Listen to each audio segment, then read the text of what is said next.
This game is heating up, folks. Frank squares up like a butcher block on defense. Audie with the fadeaway. She's on fire.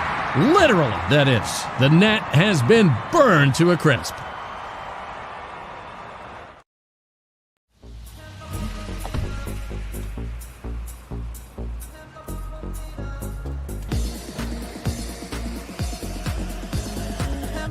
Cyclone fans know it's worth the hype.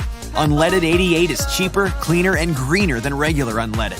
Plus, it's renewable and grown by farmers, making Unleaded 88 the clear choice at the pump and totally worth the hype. Pump it up with Unleaded 88. When you're Iowa's dealer for life, you do things different. And as your dealer for life, we've driven together for over 45 years. Carl Chevrolet, we're proud of where we're from. We created a premium car buying experience easy for anyone. We serve more Iowans than ever with more locations and more brands. So together, let's drive from your first car to your last car, making memories along the way. We'll always be your dealer for life.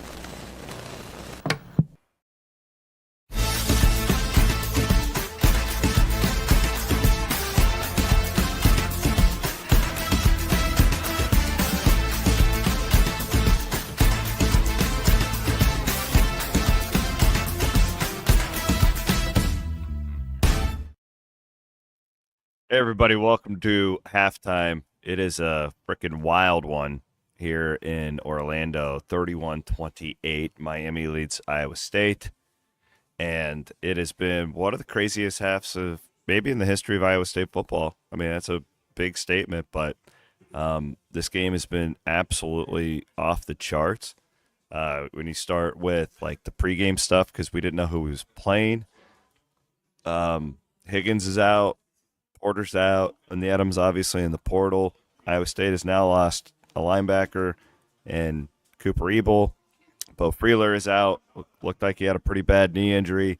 Miami's down two of its top receivers and a bunch of guys in secondary. Cam Ward is playing. We didn't know if he would. This game's all over the place. All over the freaking place. And we'll talk about it here. We are presented by our friends at Carl Auto Group, Central States Roofing, in the halftime show, always, all season long, with our friends at Iowa Pork. Love my friends at Iowa Pork. In fact, wish I had some Iowa pork down here because the meat in Florida sucks. It ain't no Iowa pigs, I can tell you that. All right, let's get to it. First of all, I want to give the total stats. So total yardage for Miami in the first half, 358 total yards, 267 by Iowa State. 8.8 yards per rush for the Hurricanes, 6.2 yards per rush for the Cyclones. The one thing I really don't like about this half so far, or about this game so far, Iowa State forces 2 turnovers and still trailing at the half is not a great trend. That is not a great trend. However, it did feel like that game was clamping down just a little bit in the second. I would be really surprised if we see this many points scored in the second half. Would be really, really, really, really surprised. We'll talk about the Iowa State defense and some things that are happening there. But I also want to talk about the rumor going around here is that Cam Ward would not play in the second half, the Miami quarterback. He broke that record in the first half. We'll see. I don't know anything. What we were hearing before the game is that he would not play in the second half. So we'll just have to wait and see. Personally, it's like whatever. Because if he doesn't play and you go on a win, we're going to talk about it. But both of these teams are down so many guys at this point. I don't really care. It's just, like I've talked about with these bowl games, it's so hard to take the results seriously when this is going to be the most guys Iowa State's played all year. When you look at the amount of players that you're like playing at the wide receiver position who you are looking at on the defensive line, now at linebacker, with Freeler out. Drew Surges came in. We haven't seen him all year. Gets burned for a touchdown on the first play of the game. So this has really been a hodgepodge that has been put together out there. We'll start on the defense. Everybody's freaking out. You knew that this was going to be a high-scoring game. If you didn't, you haven't been paying any attention whatsoever leading up to the game. This is exactly what we expected, maybe to an extreme, albeit, but you knew that both of these teams were going to score a ton of points on one another. And I actually don't hate Iowa State's scheme, what they've done. I think that may be one of the most aggressive halves of football we've seen as far as calls go. They just can't tackle, which kind of new, right? I don't know what like adjustments there are to be made. I'm sure that John Haycock will do some, but you're looking right now. You're no Verdon. I didn't even mention him. He hasn't been out there. Freeler's out for the game. It's just there's just too many guys. So what does it come down to? What's Iowa State have to do to win the football game? You just got to go out and score every possession, right? Unfortunate that I love that Iowa State went for it on 4th and 4 in that one spot. The ball was tipped. Didn't love the play call, running him short of the 6, but that has been a good play for Iowa State this year, so I don't hate it. But I think they were maybe going to go for it again, and then you get the unsportsmanlike conduct on 54. Hufford threw the guy to the floor. But I like the aggressiveness that Mauser and Campbell are showing. Just keep going for it. Like, there's punting is not going to win this game for you. If it's 4th and manageable, you go for it in this type of a game. Again, I'm really interested, though, to see what do you do if you're Cam Ward, if you weren't going to play in the second half, and now you have this really highly competitive game where, in theory, he could put up just some ridiculous statistics in this game if he wants to. Like, what is he, 12 of 19, 190 yards right now, 3 touchdowns. Like the numbers that guy, he could throw for 6 touchdowns in this football game if he keeps playing. I don't know. What do you do if you're him and you weren't going to play? Do you really take a seat in a 3-point game in a bowl game like this? Like, I have no idea. And again, it's why you really try and stop analyzing these bowl games and you call them what they are. A couple of notes on Iowa State's offense.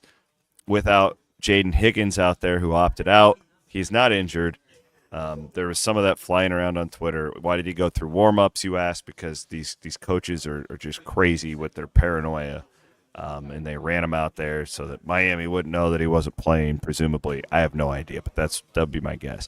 I thought Isaiah Alston has looked good. He had 1 catch for 39 yards, the former Army transfer. That's a guy you look at for next year who you're really wanting to be in the mix at wide receiver for Iowa. Man, he looks good, though, doesn't he? He looks like an athlete.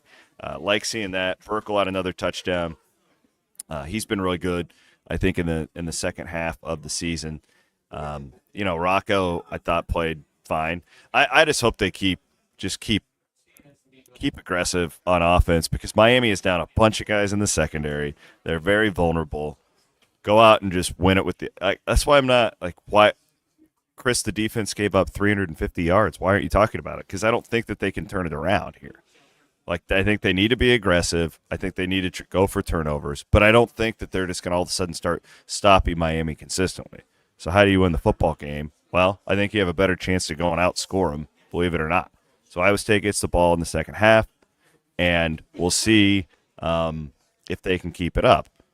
Now, Miami will make some adjustments too. I don't know. I do think that Iowa State can keep scoring the football here.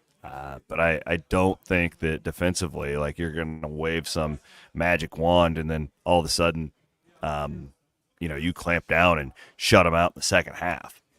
Maybe with the new quarterback, but I'm worried about that. It's like you bring in another guy, you don't have tape on him. I'm not going to overanalyze it. I'm just not. So there you go. If I'm the defensive coordinator, I'm going to blitz like crazy in the second half, put a ton of pressure on them, and get in my guy's face and tell him to freaking tackle somebody, right? Like, that's the analysis on the defensive end. On the other side of the football, keep the pressure going. Like, this is a let your marbles hang. You have absolutely nothing to lose type of game. All right, here we go. Thank you, Rob Gray. This is what I wanted Rob to bring us. This is a Pop-Tart ice cream sandwich that they're serving. So that's is that raspberry? Is that cherry? I think that's they call it wild berry or something. I think that's wild berry ice cream sandwich. That is delicious. That looks delicious. Thank you very Enjoy. Very much needed after that first half. I asked Rob if he could bring me one so I could show it to you guys here. I'll do it one more time. Look at that. I don't even know what to say at this point. So there's nothing to say. I'll let you do the talking. Thank you. Appreciate it. There you go. That is the wild berry with sprinkles and vanilla ice cream in the middle. I will say this, and I generally like make fun of these games a lot. These Pop-Tart people have done an amazing job. Like the stadium looks incredible. The halftime, like the entertainment at timeouts is hilarious. It's like these Pop-Tarts were out there stripping. They're doing like races. It's just been a really it's been a very fun atmosphere. The pregame was fun. The deal yesterday was fun. These people do a really good job with this, and I hope you guys could, watch the game and enjoy it too. Because it really is. It does just feel like an exhibition out here. And I know some people hate that, but that's just the reality of what I'm sitting here watching. But I actually like this in a sense because you get a look at these guys who are going to play on next year's team when the games really matter again.